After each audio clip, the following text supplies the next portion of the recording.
Hello everyone, welcome to the Economy Primer series of Drishti IS. I am Ritu and today's session is about SEBI, which is Security Exchange Board of India. So you may often hear that Nifty is rising, Sensex is falling, and sometimes it happens because of the political situation. It also happens the changing dynamics of the world, and it also happens that economic shocks are given to the world economy. So, because of all these reasons, we can see the fluctuation in the stock market. And who is the regulator of all these stock market? So, it is SEBI. So, moving to the points of discussion part. First of all, we are going to discuss that why this topic is into the discussion, then introduction of the SEBI, and then objectives, functions, issues, way forward, practice question for prelims and mains. So moving towards the discussion part. So here we have taken few cutouts of the newspaper.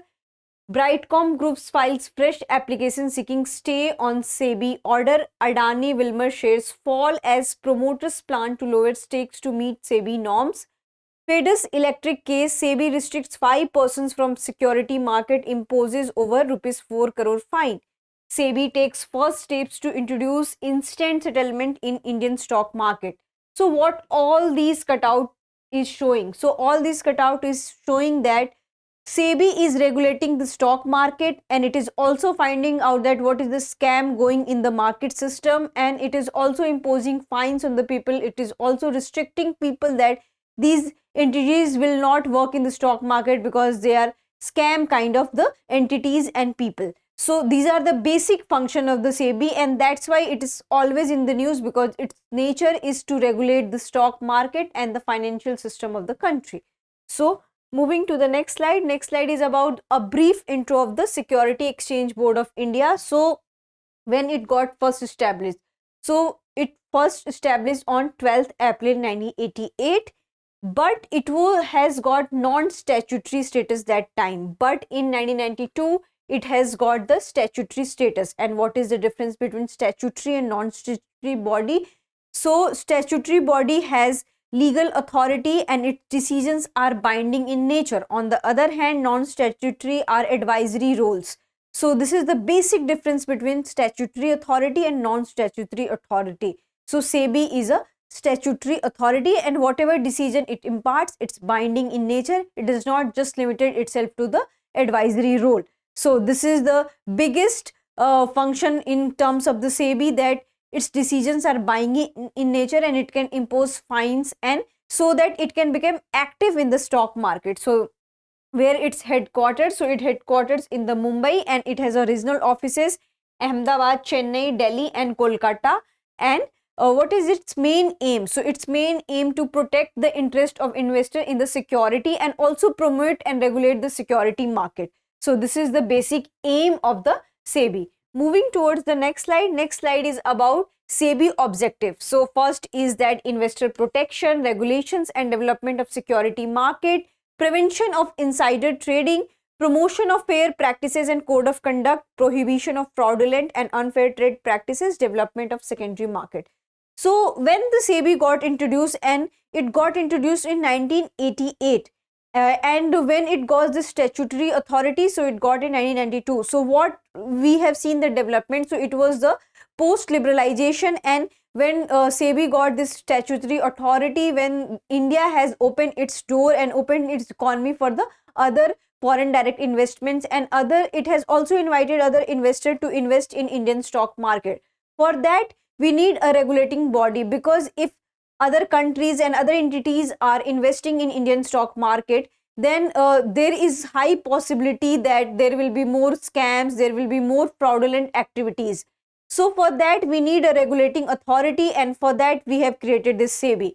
So SEBI has the basic function that it prohibits unfair practices which is happening in the name of stock market, and it also protects the investor interest, and it also issues the guidelines that in which direction they have to invest, and it also promotes awareness among the investors that what are the fraud activities, to whom they should not invest, and how to invest their stocks, and how it can increase in the economic growth. So because of this active nature of the SEBI, we have a balanced stock market, and because of that we can see that stock markets are the barometer for the economic growth, and it increases transparency in the stock market. So because of the active nature of the SEBI, we can see the Indian stock market in which everyone wants to invest because of its benefiting nature and because of its advantageous situation.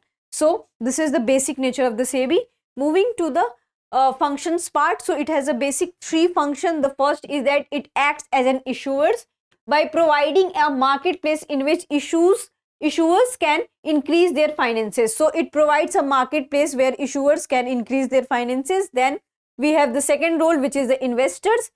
So by ensuring safety and supply of precise, accurate information. So it supplies accurate information to the investors, that in which way you have to invest, what would be the advantageous situation, what would be the disadvantage, and it also warns investors that you should not indulge in any fraudulent activities, what kind of the scams happen in the name of the stock market. It also blacklisted few entities. So in that way it promotes the interest of the investors. And then intermediaries, so by enabling a competitive professional market for intermediaries. So there are intermediaries who also works on the Indian stock market. So it also protects them, and it also make them aware about that intermediaries can be harmful for you also. So in that way, these are the roles of the SEBI. Moving to the next slide. Next slide is about that what are the issues associated with the SEBI. So we already have discussed that SEBI is a regulating body, but still it has some issues. If it would be resolved, then our Indian stock market and other functional which are associated with the SEBI can be strengthened. So the first is that there is excessive focus on regulation of the market. So many times it has been alleged by the entities that Indian markets are given the excessive regulation, and because of that many financial entities don't want to invest in the Indian stock market. And then SEBI's statutory enforcement powers are greater than its counterparts US and UK.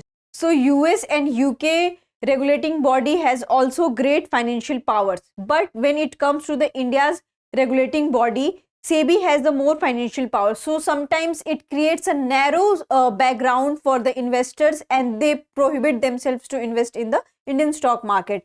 And it can impose serious restraints on economic activity. This is done based on the suspicion. So sometimes it has been alleged that SEBI is putting so much restriction on the basis of suspicion. There is no factual evidence for such kind of things. So this is also one of the allegations on the SEBI. Legislative powers are near absolute. So SEBI also works as a quasi-judicial body, quasi-legislative body, and quasi-executive body. So many times it has been alleged that it is a financial institution, so it should not work as a judiciary.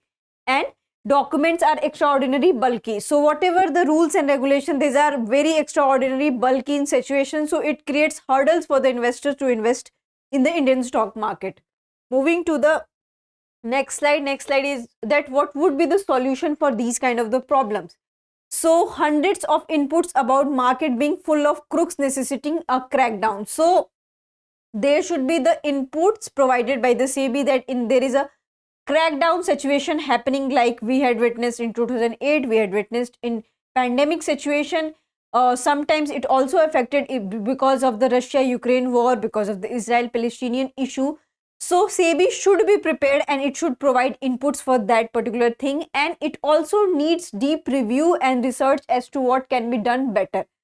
And the size of the funds that gets raised can never be a barometer. So many experts, financial experts, says that SEBI focuses on that how to raise the funds. It is a very good situation for any economy, but it cannot be barometer to judge any economy. So SEBI should be avoid for such kind of the things, and SEBI should be cleaning up the policy space in the area of the market. So there should be the more room provided for the policy space, and many rules are redundant in nature, outdated in nature. So it also needs to be strengthened, and then special attention to the human resources should be given to the SEBI, and because it lacked various professionals, and it also lacked R&D, and there are only few human resources. So SEBI needs more human capital, and it also should promote lateral entry, because recently we have seen that UPSC have this provision that they are promoting lateral entry, because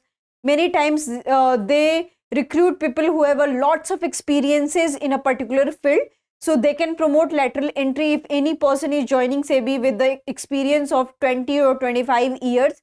So in that way, they can contribute a lot to the research and development area of the SEBI. So they also want that there should be the lateral entry, and they should also align with the senior employment and senior research knowledge, and how to impart all those knowledge into the active participation of the market. And enforcement can be strengthened with the continuous monitoring. So there should be the continuous monitoring of the SEBI also, and it should not work as an absolute authority. So these are the way forwards we have in front of the SEBI, and this is a practice question for prelims. Which of the following statement is correct regarding the Security and Exchange Board of India? SEBI is a statutory body established under the Companies Act. SEBI primarily regulates the banking sector in India. SEBI has the authority to conduct monetary policy in the country. SEBI is responsible for regulating and developing the securities market in India. So kindly answer in the comment section. Moving to the next slide, which is the mains question. Discuss the role and significance of Security and Exchange Board of India in regulating and developing the securities market in India. So what you have to do, that first you have to give brief intro of the SEBI. And in the comment section, you have to also write down that who is the chairperson of the current SEBI. So you have to write down, and then that when it got established, it is in 1988, and then it got statutory status in 1992, and what its main aim to regulate the market and to also protect the interest of the investor. So this is the basic interest or basic idea about the SEBI. Then coming to that, what is the role and significance? So it has a various role. It has an executive role, it has a legislative role, it has a quasi-judicial role, it has an enforcement role, it has a developmental role. So in that way, SEBI has a multifaceted role, and you have to write two lines for each roles. So in that way, you can show the significance of SEBI, that with the help of SEBI, how our Indian stock markets are regulated in nature. And it also promote other entities that you should invest in the Indian stock market. It also tells the make awareness about the people. So many countries have a very good sound financial market system, and India also has, but many times they lacks the regulating authority, and many times you have to face the loss also. But here SEBI come in front of you and tells awareness about the market situation. So this is a very good part for Indian stock market. And also it when SEBI has introduced to the Indian stock market, then it has given another kind of boom to the Indian stock market, and many entities want to invest because it has become less risky, because its body are regulated in nature. It penalizes people on time to time, it outs entities on time to time. So in that way, it is protected, and investor interests are protected on a large scale. So this would be your answer. I hope you like this question and whole session. If you have any queries related to this session, kindly ask in the comment section. Thank you for the time.